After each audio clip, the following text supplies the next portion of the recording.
They burned temples, banned Sanskrit, killed priests. But Hinduism refused to die.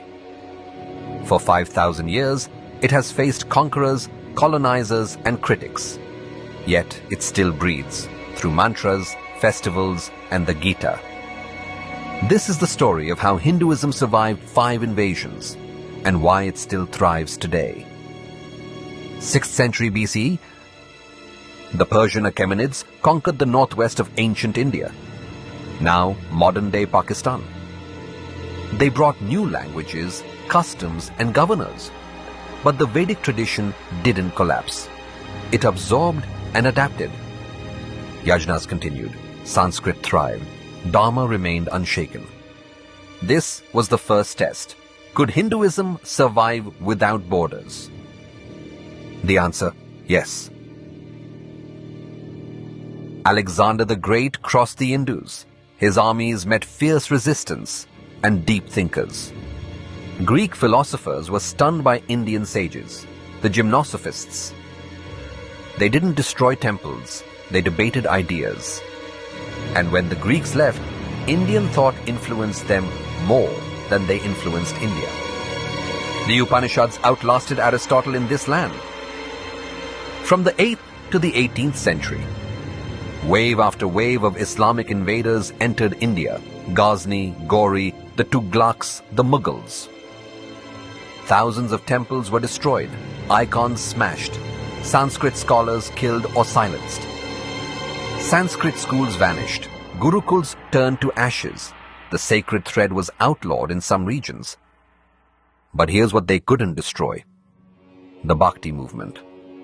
While kings fought, saints like Mirabai, Tulsidas, and Kabir took Hinduism to the streets in local languages through poems and songs.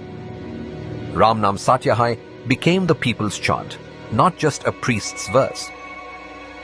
They tried to silence Sanskrit, but they awakened devotion in the people's tongue. Then came the British. They didn't destroy temples with swords, they used schools. They called the Vedas primitive, mocked rituals, replaced gurukuls with English medium institutions. But Hinduism evolved again. Swami Vivekananda stood in Chicago and shook the West.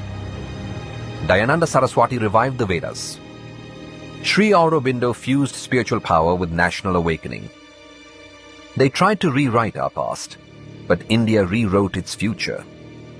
Even after independence, Hinduism faced a silent invasion, modern mockery.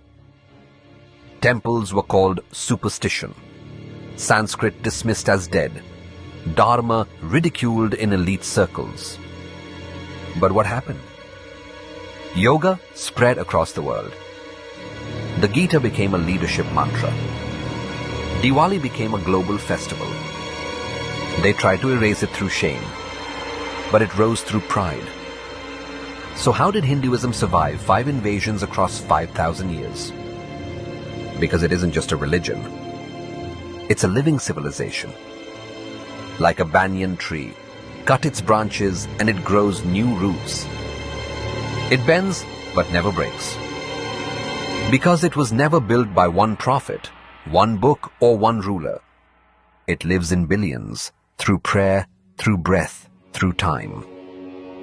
If this story moved you, don't let it fade.